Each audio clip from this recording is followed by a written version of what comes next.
Capítulo 7. A saúde do planeta Terra. Explicações sobre a espiritualidade. Terra do narcotráfico. Com os olhos marejados de lágrimas pela bela prece de Akagi, fomos acompanhando nossos amigos que visitavam aquela casa espírita, ainda tão distante de Deus. No corredor, alguns falavam e riam. Enquanto os encarnados conversavam, os desencarnados prestavam assistência a espíritos completamente dementados, que lhe chegavam sem o mínimo conhecimento do mundo espiritual. Um jovem, repleto de brincos e tatuagens, estava sendo socorrido por alguns espíritos.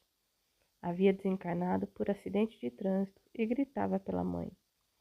Mas não com carinho, ao contrário, dizia: "Onde está que não vem me socorrer?"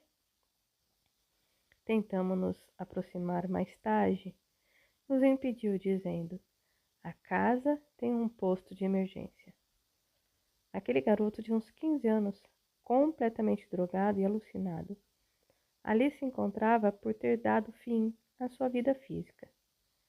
Com que idade o garoto desencarnaria? Perguntamos. Fixando o olhar no jovem, Taj respondeu: com 75 anos. Meu Deus, então ele é um suicida inconsciente? Sim, acabou de rasgar o seu cartão de identidade. Agora terá de lutar para ter acesso a uma longa fila no departamento reencarnatório. Está ficando cada vez mais difícil a vinda ao corpo físico. Por quê, amigo? Porque muitos estão desencarnando fora da época, principalmente os jovens, e o pior é que com isso a pirâmide populacional está se invertendo. O Brasil, que era um país de jovens, vem sofrendo uma perda incalculável de crianças, jovens e adultos. O que podemos fazer? O que já estamos fazendo. Tentando conscientizar a família a olhar mais seus filhos, educá-los. Se a família não lhes ensinar a respeitar o próprio corpo, eles jamais descobrirão o valor da alma. Não sabemos por quê, mas hoje parece que esses jovens julgam que não existem doenças e desencarnação. Eles vivem perigosamente e ainda riem daqueles que são certinhos. Fomos até o ambulatório. Os médicos e os enfermeiros tentavam acalmar o jovem, mas ele era mal educado. Falava palavrões e empurrava os espíritos gritando: "Quero ir para um hospital particular." O médico Taj aproximou-se e lhe falou: "Calma, meu jovem. Primeiro, vamos nos acalmar, para depois analisar o que foi que lhe aconteceu. Não adianta sua revolta, porque o que aconteceu, aconteceu. Nada mudará. Contudo, o irmão é que tem de parar e analisar o que aconteceu. Vamos rememorar os acontecimentos." E o jovem foi falando. "Pedi dinheiro aos velhos, e eles me negaram. Aí dei um empurrão na insuportável da minha mãe." Nisso, Taj colocou as mãos nos lábios do garoto e falou: "Volte atrás e trate sua mãe com respeito." Retrocedendo, ele falou: "Pedi dinheiro ao velho, empurrei minha mãe, ela caiu. O velho me acertou um soco, peguei a chave do carro. Aspirei coca, fumei um baseado e saí a 1000 por hora. Depois, nada me recordo. Só que não estou gostando daqui. Pode me dizer o que aconteceu?" "Como não?" falou o médico do centro espírita, irmão Assis. "Olhe o painel e verá o que aconteceu." Na tela, vimos o garoto correndo no carro e depois caindo no viaduto, sendo retirado pelos socorristas. Porém, seu corpo ainda se encontrava preso entre as ferragens. "Confesso que não estou compreendendo", falou o menino. Gritou: "Por que estou lá e cá?" "Porque nesse instante você está entre dois mundos, o físico e o espiritual." "Que?" Morri, não morri? Falou apavorando-se. Ninguém morre. Só faz novamente o percurso entre os dois mundos. Um dia você chegou, hoje está de volta. E quem disse que eu queria morrer? Não, não vou morrer. Ele falou isso e logo nós, que o escutávamos, estávamos ao seu lado. Ele permaneceu colado ao corpo, dizendo: estou vivo, não morri. O corpo foi retirado das engrenagens. A família, inconsolável, chorava copiosamente, mas o jovem se encontrava tão apegado ao físico que nenhum gesto de amor demonstrou aos seus pais. Ele queria que o corpo o obedecesse e gritava e chorava sobre ele, querendo dominá-lo. Mas o corpo físico não mais lhe pertencia. Notamos que os braços do esquecimento ou das imperfeições tentavam colar-se ao físico, pela vontade do espírito, em não deixar o corpo sem vida. Mas logo uma fumaça cinza expulsava esses laços. Então, eles buscavam as rodas energéticas do duplo etérico, que igualmente os repelia. Laços do esquecimento ou das imperfeições são expansões dos centros de força do perispírito, através das quais o psicossoma se liga, no reencarne, ao duplo etérico e ao corpo físico. São assim chamados porque quanto mais o espírito os tem, mais imperfeito é e maior esquecimento possui de suas vidas passadas. O duplo encontrava-se colado ao físico. O garoto, desesperado, não compreendia o que estava acontecendo. Os técnicos o ajudavam, mas ele não desejava auxílio. Notamos que naquele momento, uma revoada de espíritos viciados em tóxico se aproximou e se alojou no físico, principalmente nos centros coronário e gástrico. Aí o jovem começou a gemer de dor, levado pelos trevosos a se juntar ao corpo físico, pois ainda tinha domínio sobre os fluidos magnéticos do seu corpo carnal.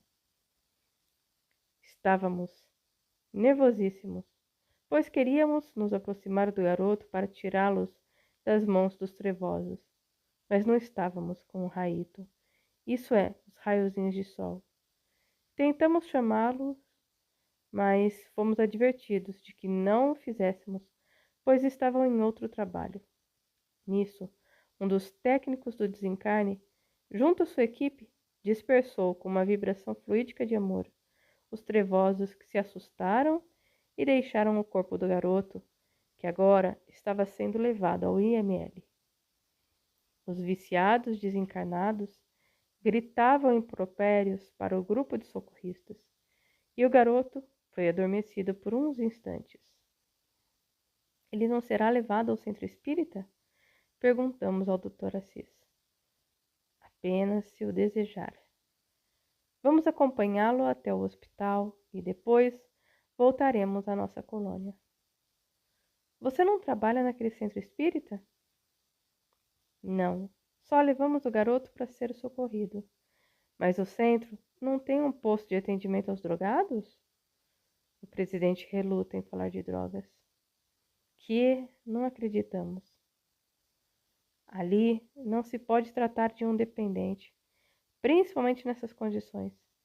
Eles não têm um posto com capacidade de ajuda, principalmente o intercâmbio com o Hospital de Maria. Eles prestam somente os primeiros socorros. Depois, os drogados são levados aos hospitais colônias, onde se presta auxílio a dependentes químicos. Abraçamos o Dr. Assis, dizendo: obrigado, irmão, muito obrigado. Como seria bom, falou Assis, se todos os centros espíritas criassem grupos de doadores para os mensageiros divinos prestar ajuda aos espíritos recém-desencarnados, ou também para hospitais, enfim, onde houvesse alguém necessitado de auxílio. Os núcleos religiosos deveriam unir-se em oração pela paz e pela saúde do planeta. Verdade, Assis? Mesmo evoluindo, o planeta está doente? Ele se encontra enfermo, pois ninguém pode imaginar a caiada de toxinas que os desequilibrados da alma jogam sem piedade na atmosfera da Terra. Não é só a poluição dos gases, não.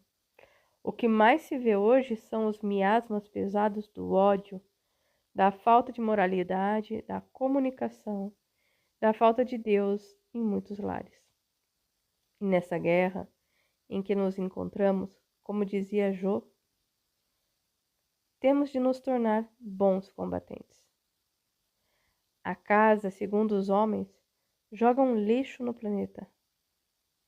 Não só o lixo material, porém ainda mais o pior lixo mental, os miasmas pesados da sexualidade desenfreada.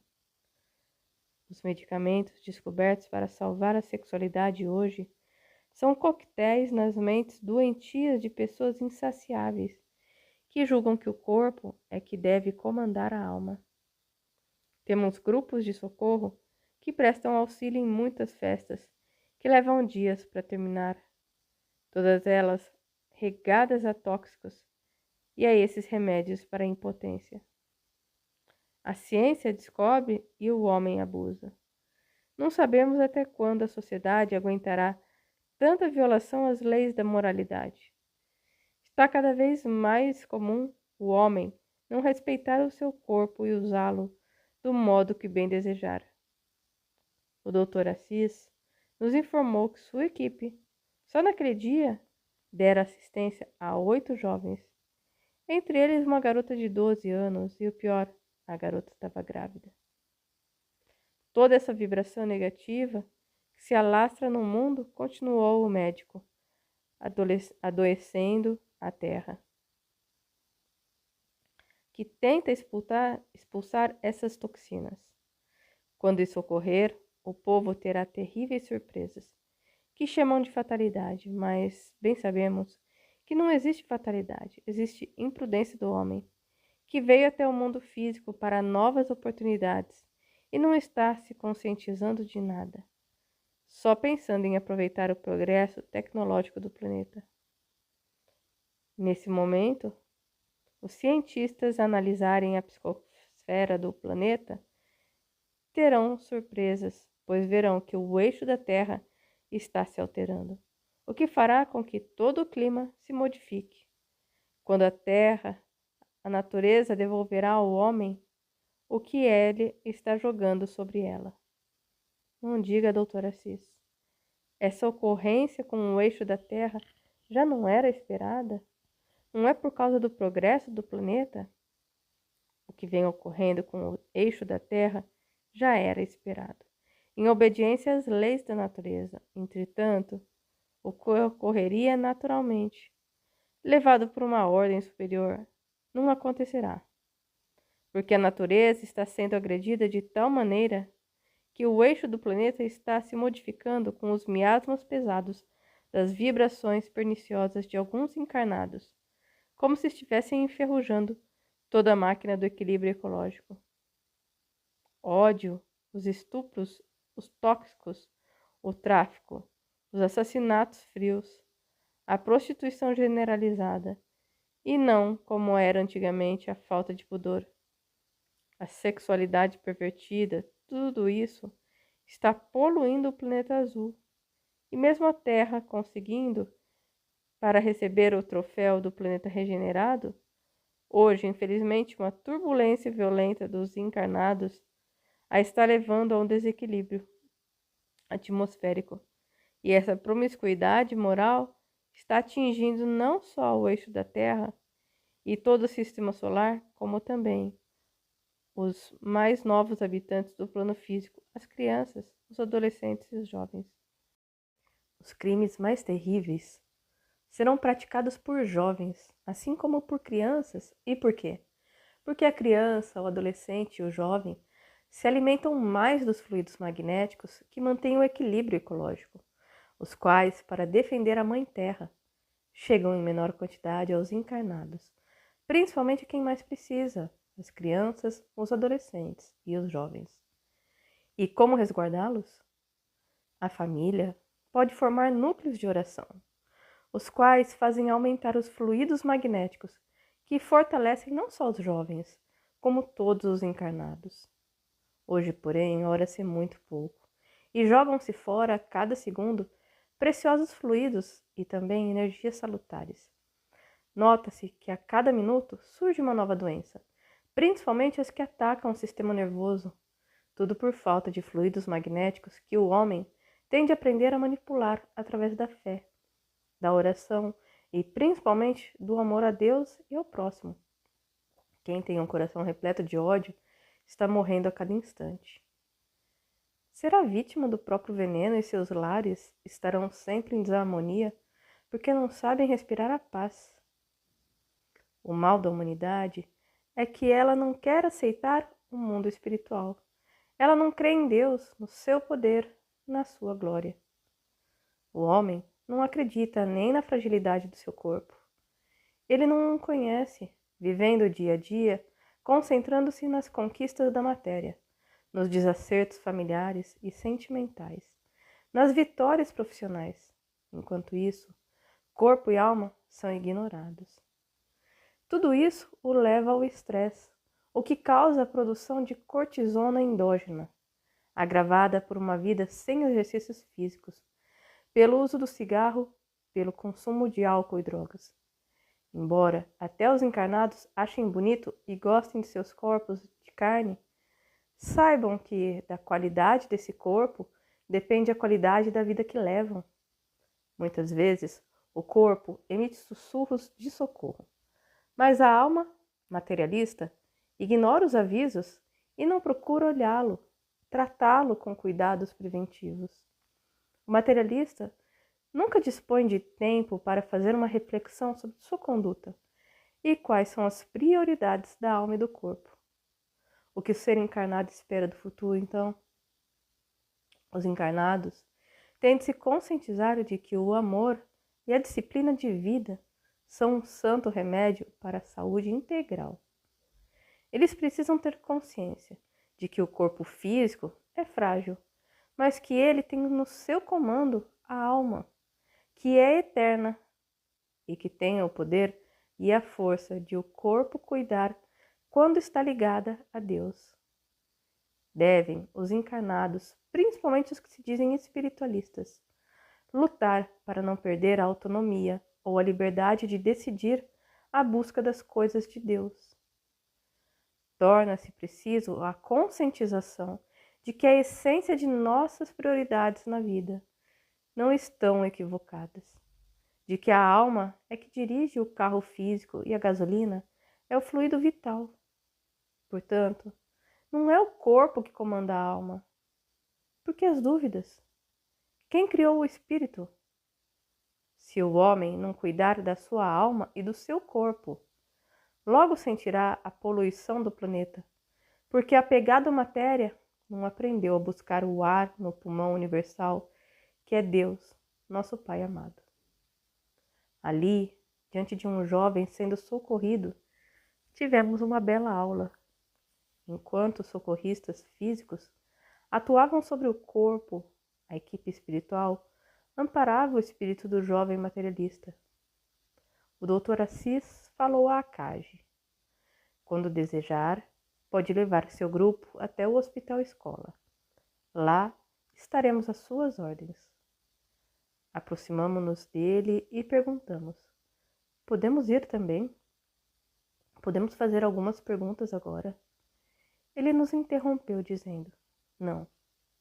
Infelizmente, o irmão não poderá fazê-lo agora, porque estamos de partida, falou, e seu grupo foi se retirando em direção ao mundo espiritual. Akage, por que um desses espíritos não escreve livros orientando os encarnados sobre o desencarne? Porque o público não aceita espíritos desconhecidos. Ele quer ler livro dos espíritos que conheça. Entendi, irmão, entendi. É uma pena. Um espírito desse grupo é sério. Quantas pessoas poderia revelar? Quantas coisas! Quero ir até ele, irmão. Já sabemos, Luiz, você já falou isso antes. Pensamos em quantos alguns centros espíritas estão batendo em obsessor ou aprisionando espíritos. Existem espíritos simples, mas que tão bem podem orientar os encarnados. É preciso acontecer alguma coisa na doutrina. Os espíritos codificadores têm de ensinar linha por linha das obras básicas, porque muitos encarnados não saem da letra. Cris, aproximando-se de nós, comentou: "E o garoto socorrido? Que tristeza! Acho que ele nunca havia pensado que existisse vida espiritual."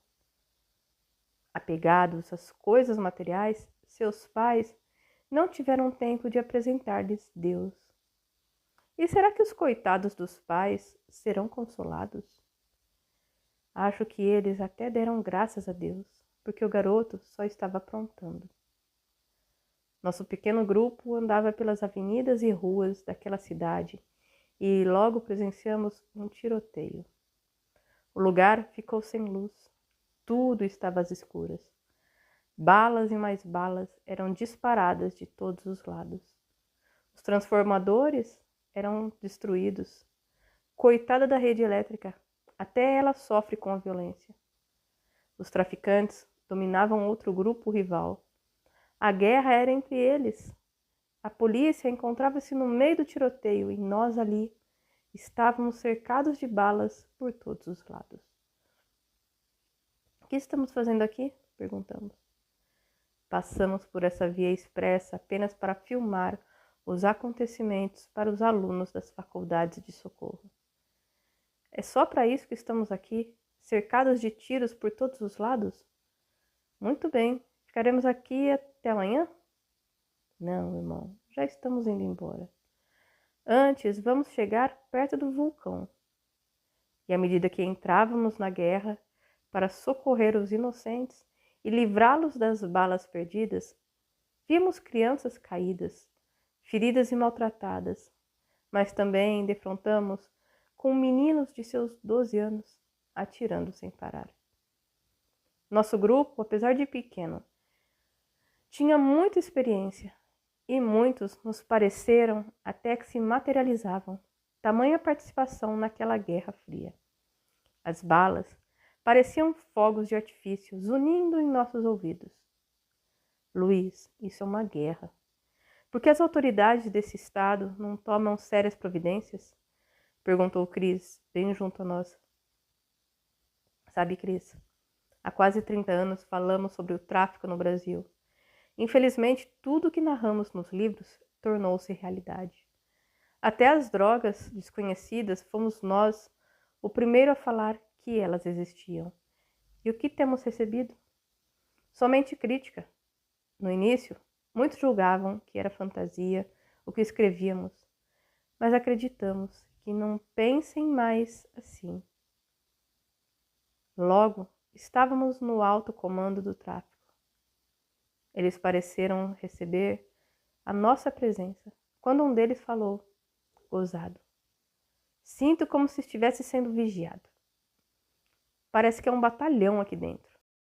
Olhamos aquela confortável sala subterrânea. Móveis bonitos, ar-condicionado e vários computadores. Enquanto ali estávamos, recordei o início dos nossos trabalhos espirituais. Aquele local, hoje tão conhecido dos brasileiros como ponto alto da droga. Estávamos iniciando. Era lá pelo ano de 1979 e 80. Foi nesse tempo que começavam a surgir as quadrilhas. Os raiozinhos de sol atuaram nessa favela e pediram auxílio às comunidades religiosas. Mas se nem os espíritas acreditavam no crescimento do tráfico, imagine os de outras crenças. De lá para cá, vários assumiram o comando desse lugar, onde muitos deles são queridos da população, que muitas vezes presta auxílio aos donos do tráfico. Xing olhou o computador deles e, para surpresa nossa, ficamos cientes de quanto dinheiro corre no tráfico de drogas daquela cidade. é cerca de 5,5 milhões de reais, o faturamento semanal. Ficamos sabendo que só 3 favelas movimentam mais de 60 milhões por mês. Nosso grupo fazia a soma e também ficava a par do que falávamos desde o início dos nossos trabalhos. Os peixes grandes da droga não se encontram nas favelas, nem nos morros ou nos lugares pobres. Os grandes chefes moram em palacetes rodeados de carros importados. Naquele momento em que a CAGE colocava em suas anotações o faturamento dos traficantes, não pudemos deixar de soltar um grito de revolta. Perdão, pai, mas esses caras estão estuprando a terra. Até quando as autoridades ficarão de mãos atadas? Todos riram. Confessamos que não sabíamos por quê. Mas logo Tage falou. Tens razão, Luiz. O tráfico hoje é a besta do apocalipse. E por onde passa, vai deixando destruição. Nisso, o local foi invadido. Eram balas e mais balas. Juntamo-nos em oração, para que não ocorressem tantas mortes. Abraçamo-nos a Cris e choramos muito. Logo que saímos dali, fomos até uma plataforma de socorro e, junto a alguns mensageiros e mensageiras de Maria, oramos. Confesso que nunca o fizemos com tanta fé. Podemos chamar aquela plataforma de socorro, de onde os mensageiros de Maria prestam auxílio na terra do Cruzeiro, de Jardim do Amor, pois ali nos pareceu um oásis, onde Maria e Jesus estavam bem junto aos encarnados, orando por todos, principalmente os mais endurecidos e os mais atingidos pelo ódio dos homens sem Deus. A plataforma nos pareceu um pequeno castelo de cristal, pois é toda circulada por um material que nos lembrava o vidro. Vamos tentar desenhar a bela plataforma de socorro, que hoje presta auxílio aos espíritos que trabalham nos conflitos do plano físico. Do local de oração, o jardim de portas circulares. O lugar era lindo. Os pássaros apoiavam-se nos ombros das mensageiras e dos lanceiros de Maria. E uma música suave fazia que todos se sentissem como se estivessem no céu.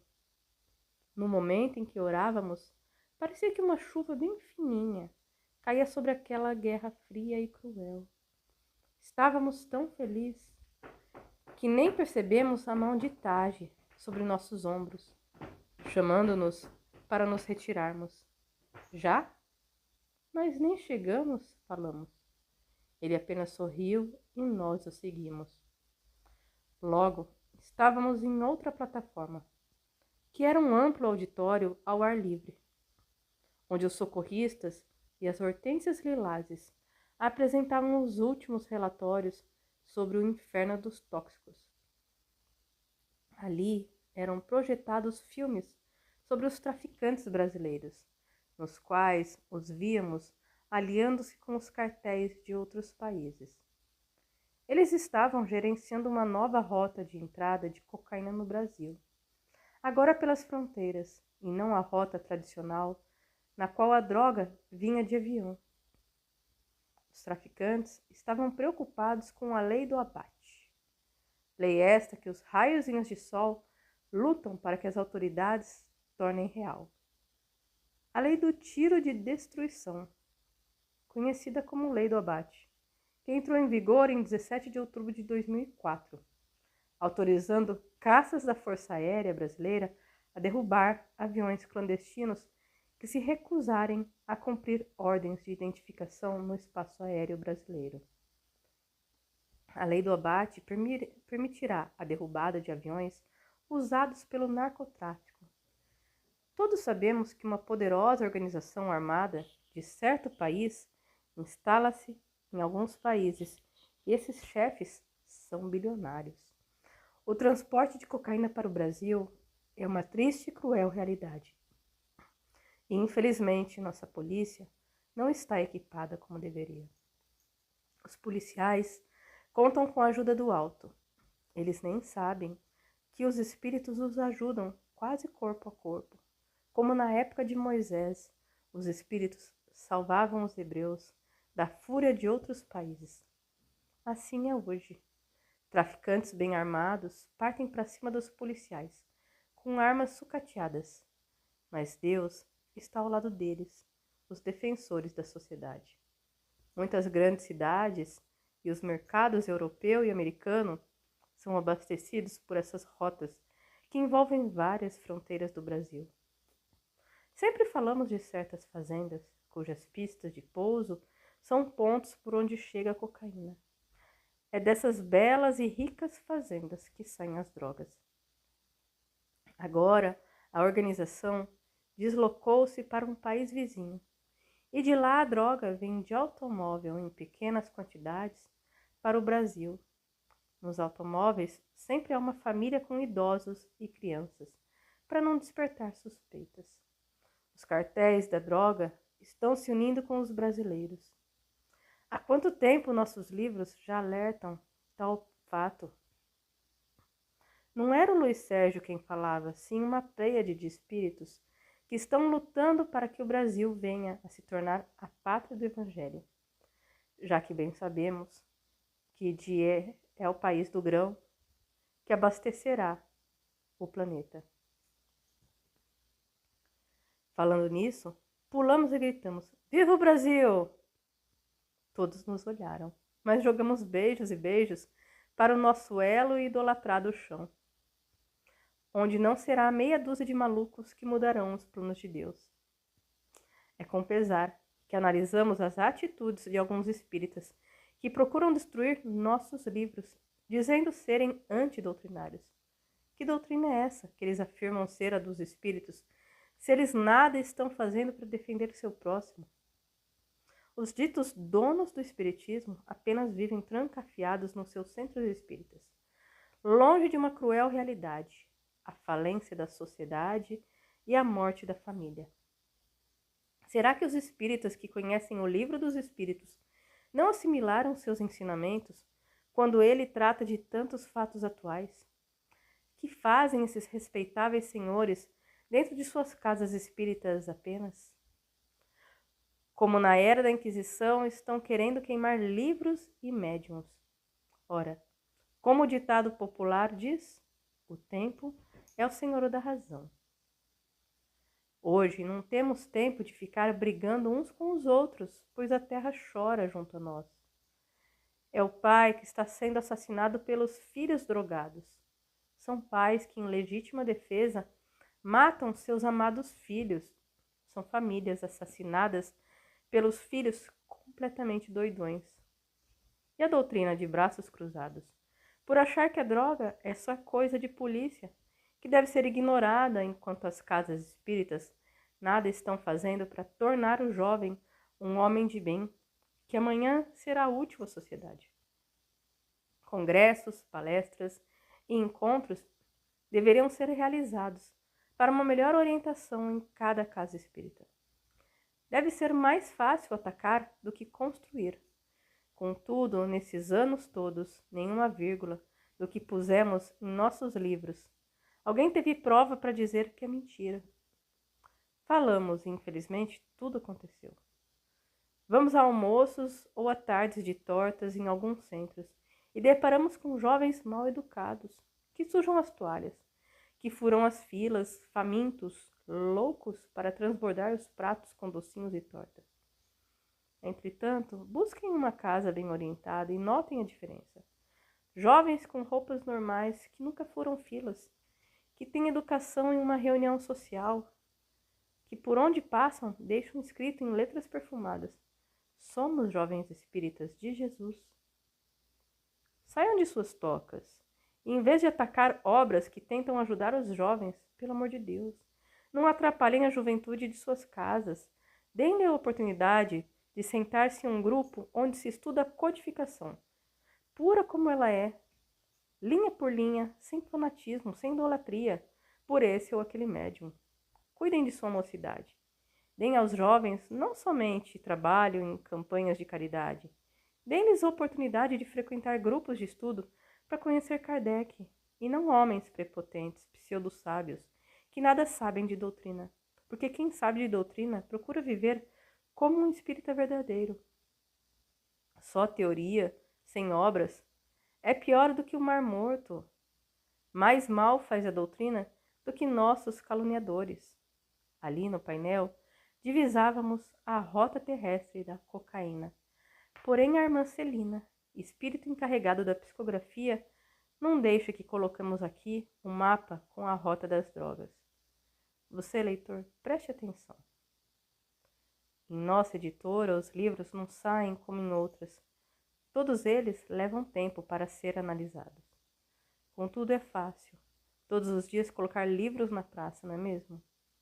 Mas vamos ao assunto.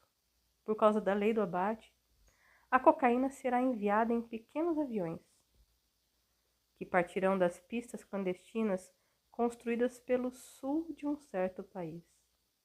Eles passam e descem no... A droga será descarregada em fazendas lindas, ricamente decoradas, pertencentes a traficantes.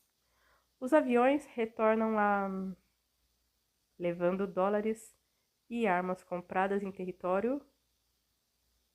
A cocaína entra no Brasil em pequenos carregamentos por via terrestre através da fronteira seca com o... Parte da droga abastece o mercado interno de grandes capitais brasileiras. Essas informações, elas foram suprimidas. A outra parte segue para os Estados Unidos, Europa, Japão, Austrália e África do Sul, em containers de navio ou por meio de mulas que embarcam em voos comerciais. Perplexos, vimos o poder do tráfico, os milhões de dólares nessas transações e a luta para não deixar os grandes traficantes serem presos no exterior. Eles pedem para ficar nas cadeias brasileiras, de onde torna-se mais fácil sair ou comandar o tráfico. Também divisamos no telão guerrilheiros de outros países treinando integrantes de grupos brasileiros e de países vizinhos. Agora, leitor, você poderá perguntar por que o Luiz Sérgio fala tanto isso em seus livros? Será que as autoridades brasileiras os lerão? Se muitos espíritas não acreditam, não importa. Quando recebemos a estrela das mãos do nosso querido Raito, prometemos a Maria de Nazaré que jamais deixaríamos de ajudar a família. E ajudando a família, estaremos ajudando as crianças, os adolescentes e os jovens, as maiores vítimas desses homens sem Deus. Pascoal, um dos instrutores daquela plataforma, falou da necessidade de o governo brasileiro equipar sua polícia, criando cursos e treinamentos para formar policiais de elite, ou melhor, um exército de policiais, porque essas organizações internacionais que se juntam aos traficantes brasileiros são poderosas e não será com tiros de fuzis que os pobres brasileiros defenderão a sociedade. Eles precisam de mais, muito mais. Eles precisam do amor e do respeito da sociedade brasileira. Queira Deus, quando sair este livro, nada disso tenha acontecido, que já estejam enfraquecidos esses cartéis internacionais. O Brasil tem de prestar atenção, porque muitas vezes grupos terroristas é que iniciam esses movimentos, os quais, para se manter, usam um dos meios mais fáceis de se obter o dinheiro, o tráfico. As guerrilhas, frequentemente, levam esses grupos a se associar ao narcotráfico, e os governos muitas vezes não ligam. Não entendemos o porquê de tanta indiferença, quando em cada esquina, em cada festa rave, em cada boate, mesmo nas festas familiares, a droga está presente, além de estupros, assassinatos, desarmonia familiar e pedofilia, com meninos se prostituindo pela droga. Vimos 16,3 toneladas de haxixe que as hortênsias lilazes estavam fazendo surgir para serem apreendidas. Será que os pais podem dormir em paz, enquanto a fera do narcotráfico se organiza cada vez mais para destruir o homem? E o pior é que os jovens acham que podem abandonar as drogas no momento em que desejarem, sem saber que elas têm uma garra poderosa, que leva o fraco a não encontrar forças para abandoná-las. Hoje, a juventude não sabe se divertir a não ser com álcool, lança, maconha, êxtase, enfim, as mais terríveis drogas. Será que também os organizadores de casas de diversão não deveriam entrar no combate às drogas, criando grupos de danças com diversão sadia para a juventude? Contudo, em cada casa de diversão que é aberta, logo vemos jovens caídos, embebedados ou drogados. Vamos voltar ao passado, quando o jovem namorava, quando ele divertia e era feliz, pois era livre. Outros filmes foram ali projetados, sobre o que acontecerá no planeta referente ao tóxico, mas infelizmente não sabemos se os mensageiros de Deus poderão impedir tantas tragédias. Ontem aconteceu a virada do século. Quanta preocupação! Hoje, já se passaram 3 anos e ainda estamos presenciando o homem como se ele fosse um animal insensível. Na Terra, estão acontecendo muitas tragédias. Parece-nos o fim do mundo e recordamos quando foi inaugurado o Hospital Internacional de Maria, na casa que frequentamos, com poucos andares, mas que hoje cresce cada vez mais porque o homem está destruindo o próprio homem. Os atentados, as guerras, tudo faz com que existam esses desencarnes coletivos. Diante do telão, assistíamos a uma explicação, orientando-nos que o espírita consciente não deve dizer que tais fatos são resgates coletivos. Muitas dessas tragédias são fruto da invigilância do próprio homem. Diversas coisas ainda acontecerão, pois o homem está jogando lixo na aura do planeta. É o sexo sem disciplina, é a falta do calor materno, são as diferenças sociais. Enfim, o homem está construindo um mundo de misérias e depois culpa a Deus, porque tudo que acontece de ruim, deixando de catalogar as bênçãos do Pai amado para dizer que é castigo de Deus. Entretanto, bem sabemos que a bondade de Deus é infinita e que Ele jamais castiga, porque tem um amor sem fim por suas obras. A corrupção dos governos é assustadora. A falta de amor ao povo é real e faz aumentar a violência. A miséria humana está aí, desafiando as autoridades, esperando delas não esmola, mas amor e justiça. A cada dia a humanidade está ficando mais pobre, enquanto alguém torna-se cada vez mais poderoso e milionário. E depois culpam Deus pelas falhas das autoridades. Por que existem tantas crianças mendigando nas ruas? Porque vivemos em uma sociedade soberba e egoísta, que não pensa no bem-estar do seu próximo. Sobre esse assunto, encontramos em O Livro dos Espíritos a questão 806. É lei da natureza a desigualdade das condições sociais? Não. É obra do homem e não de Deus. Algum dia essa desigualdade desaparecerá?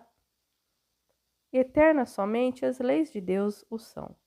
Não vês que dia a dia ela gradualmente se apaga? Desaparecerá, quando o egoísmo e o orgulho deixarem de predominar. Restará apenas a desigualdade do merecimento. Dia virá em que os membros da grande família dos filhos de Deus deixarão de considerar-se como de sangue mais ou menos puro. Só o espírito é mais ou menos puro, e isso não depende da posição social.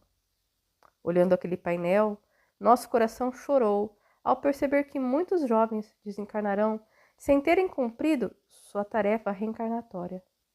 Não queremos que os espíritas digam que é karma. Isso sim é fantasia, desculpismo barato, e não os nossos livros que falam das drogas. Por favor, não culpem a Deus pelos erros humanos. Quando falamos no karma, queremos destruir a reencarnação. Do modo que alguns pensam, parece que a reencarnação é castigo de Deus. O que não é verdade. Deus não castiga, nem precisa perdoar, porque não se sente ofendida. O que hoje vem acontecendo é o desequilíbrio da humanidade, a falta de amor a Deus, a falta de conhecimento do próprio corpo, quando vemos criaturas destruindo-o por vaidade, pelo louco desejo de gozar a vida. E podemos ler na questão 984 de O Livro dos Espíritos: as vicissitudes da vida são sempre a punição das faltas atuais?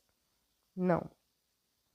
Já dissemos, são provas impostas por Deus, ou que nós mesmos escolhesses como espíritos, antes de encarnardes, para expiação das faltas cometidas em outra existência, porque jamais fique impune a infração das leis de Deus e, sobretudo, da lei de justiça. Se não for punida nessa existência, sê-lo-á necessariamente noutra. Eis porque que vos parece justo, muitas vezes sofre. É a punição do seu passado. E bom ler o Livro dos Espíritos e não ficar na letra. Quando os Espíritos dizem que são provas impostas por Deus, isso quer dizer que quando o homem desobedece às leis divinas, ele tem de pagar por isso. A palavra imposta não quer dizer que Deus está de dedo em riste, apontando para o Espírito, impondo que volte à terra para pagar com sangue e lágrima os seus erros. Não. Provas impostas por Deus quer dizer que não devemos ir contra as leis e seus estatutos de Deus, porque se as leis divinas se encontram grafadas em nossa consciência, nós mesmos iremos ao departamento reencarnatório e pediremos para pagar nossas dívidas. A palavra imposta quer dizer que as leis existem para ser cumpridas, hoje e amanhã. Leiam bem a questão e vejam que Deus não é duro nem cruel, impondo a seus filhos que se precipitem no sofrimento para se salvar. Não é isso que a doutrina nos ensina. Os pregadores espíritas têm de tomar cuidado com as palavras. Já bastam as religiões que apresentam um Deus que castiga, mata, esfola e joga no inferno. O Deus que o amado e querido Allan Kardec e seus cooperadores nos apresentaram é uno, bom, extremamente justo. Se ele, o Deus da justiça, não desejará que o culpado seja torturado e morto sem piedade, porque alguns gostam de usar o nome de Deus em vão. Vejamos ainda a seguinte questão de O Livro dos Espíritos 985. Constitui recompensa a reencarnação da alma em um mundo menos grosseiro? É a consequência de sua depuração, porquanto, à medida que se vão depurando, os espíritos passam a encarnar em mundos cada vez mais perfeitos, até que se tenham despojado totalmente da matéria e lavado de todas as impurezas para eternamente gozarem da felicidade dos espíritos puros no seio de Deus. Nos mundos onde a existência é menos material do que neste, menos grosseiras são as necessidades e menos agudos os sofrimentos físicos. Lá os homens desconhecem as paixões más, que nos mundos inferiores os fazem inimigos uns dos outros. Nenhum motivo, tendo de ódio ou de ciúme, vivem em paz, porque praticam a lei da justiça, amor e caridade. Não conhecem os aborrecimentos e cuidados que nascem da inveja, do orgulho e do egoísmo, causas de tormento na nossa existência terrestre. Naquele local, ficamos cientes o quanto o Livro dos Espíritos ainda é desconhecido dos espíritas.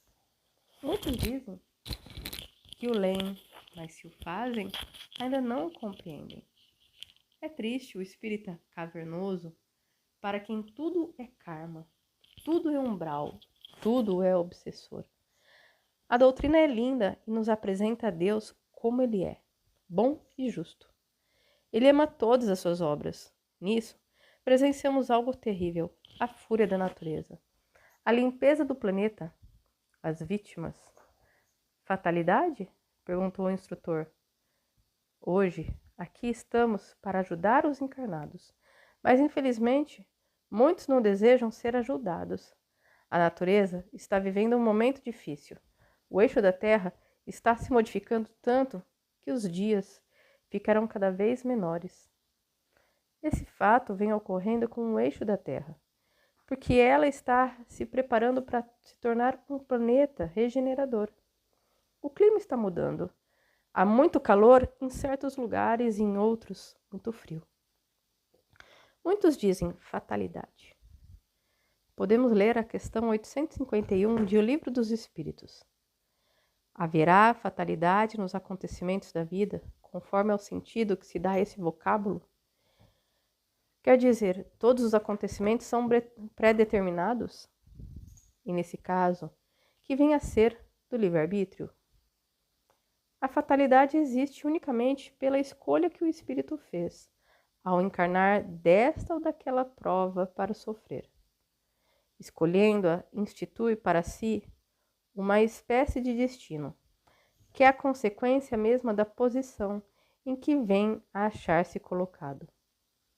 Falo das provas físicas, pois, pelo que toca às provas morais e às tentações, o espírito, conservando o livre-arbítrio quanto ao bem e ao mal, é sempre senhor de ceder ou de resistir. Ao vê-lo fraquejar, um bom espírito pode vir-lhe em auxílio, mas não pode influir sobre ele de maneira a dominar-lhe a vontade. Um espírito mau, isso é, inferior, mostrando-lhe exagerando aos seus olhos um perigo físico, poderá abalar e amedrontar. Nem por isso, entretanto, a vontade do espírito encarnado deixa de se conservar livre de quaisquer peias. A resposta dessa questão continuou. O instrutor precisa de muito critério para ser compreendida. O que muitas vezes julgam fatalidade são fatos pelos quais o espírito pede para passar referentes ao corpo físico. Diz a resposta: falo das provas físicas, pois, pelo que toca às provas morais e às tentações, o espírito, conservando-se o livre-arbítrio quanto ao bem e ao mal, é sempre senhor de ceder ou de resistir. Quando alguém sofre um acidente sério e fica paralítico, não podemos chamar isso de injustiça. O espírito está passando por uma prova física. Porém, vejam a proteção divina quanto ao uso do livre-arbítrio. Os espíritos amigos bem orientam os encarnados para não falirem. Portanto, as falhas morais também provocam a fatalidade, que não é castigo de Deus. Ele não castiga, pois ama imensamente todos os seus filhos. Contudo, nas provas, o corpo físico vive fragilizado devido ao seu molde, que é o perispírito. É muito profunda essa questão, que também fala das influenciações dos espíritos inferiores, que mesmo eles podem desejar levar o encarnado a praticar atos indignos, mas o encarnado possui recursos para não ficar preso nesses irmãozinhos. Portanto, é errado culpar espíritos inferiores por nossas quedas. O espírito encarnado possui forças que Deus lhe dá para buscar o caminho da perfeição. Infelizmente, porém, o semelhante atrai seu semelhante. Sendo assim, torna-se difícil o encarnado ser ajudado pelos bons espíritos. Isso está na questão 851 de O Livro dos Espíritos. Entretanto, ao pensar, ler apenas as questões, sem analisá-las, sairemos por aí falando do umbral, das penas eternas, dos obsessores, e o encarnado amedrontado correrá para outras crenças, que aumentarão suas fraquezas com mentiras, amuletos e promessas do céu, bastando frequentar uma igreja para ficar rico, bonito e com muitos bens materiais. Que é fatalidade? É o desencarne? Não, pois vestir e desvestir um corpo de carne é a lei. E este corpo, ficar doente, sofrer mutilação ou outras ocorrências desagradáveis para os encarnados, é algo muito passageiro para os espíritos, pois o corpo é apenas um empréstimo. Porém, o espírito é eterno e precisa da luz da evolução. O desencarne, que para o encarnado é o fim, para os espíritos é algo natural, pois os dois mundos vivem entrelaçados, cumprindo uma grande tarefa: evoluir. A questão 852 de O Livro dos Espíritos também é muito rica em elucidações. Há pessoas que parecem perseguidas por uma fatalidade, independente da maneira por que procedem. Não lhes estará no destino o infortúnio? São talvez provas que lhe caiba sofrer e que elas escolheram. Porém, ainda aqui lançais à conta do destino o que as mais das vezes é apenas consequência de vossas próprias faltas. Trata de ser pura a consciência em meio dos males que te afligem, e já bastante consolado te sentirás. As ideias exatas ou falsas que fazemos das coisas nos levam a ser bem ou mal sucedidos, de acordo com o nosso caráter e a nossa posição social. Achamos mais simples e menos humilhante para o nosso amor próprio atribuir antes à sorte ou ao destino os insucessos que experimentamos do que a nossa própria falta. É certo que para isso contribui algumas vezes a influência dos espíritos, mas também o é que podemos sempre forrar-nos a essa influência, repelindo as ideias que eles nos sugerem quando nos são más. Muitos julgam que a fatalidade vive ao seu lado. A doutrina bem explica. Pena que o Livro dos Espíritos ainda viva guardado em muitas estantes, e alguns que o leem não saem da letra. Mas a doutrina veio para esclarecer os encarnados, principalmente se eles juntarem o Livro dos Espíritos, ou talvez todo o Pentateuco espírita, ao livro impresso mais antigo e respeitado do planeta, a Bíblia. Sim, respeitado porque o codificador também passou para nós o que seja a Bíblia. Contudo, não sabemos porque alguns espíritas não aceitam a Bíblia. Ela é o grande dicionário e o Livro dos Espíritos. Ou o Livro dos Espíritos é o dicionário da Bíblia. Entrelaçar os seus ensinamentos é descobrir Deus e lutar para respeitar as suas leis. Porém, temer a Bíblia é cometer o mesmo erro que praticam os inimigos do Espiritismo, que criticam as obras básicas sem jamais as terem lido. A doutrina foi levada até os encarnados para confortá-los, dentro de um estudo sério, e para fazê-los não temer a morte, porque é algo natural. Tudo morre no planeta, para renascer mais fortalecido. Os dois mundos são tão companheiros que é muita ignorância julgarmos que um está distante do outro. O instrutor fez uma pausa e aproveitamos para refletir sobre tudo o que escutamos.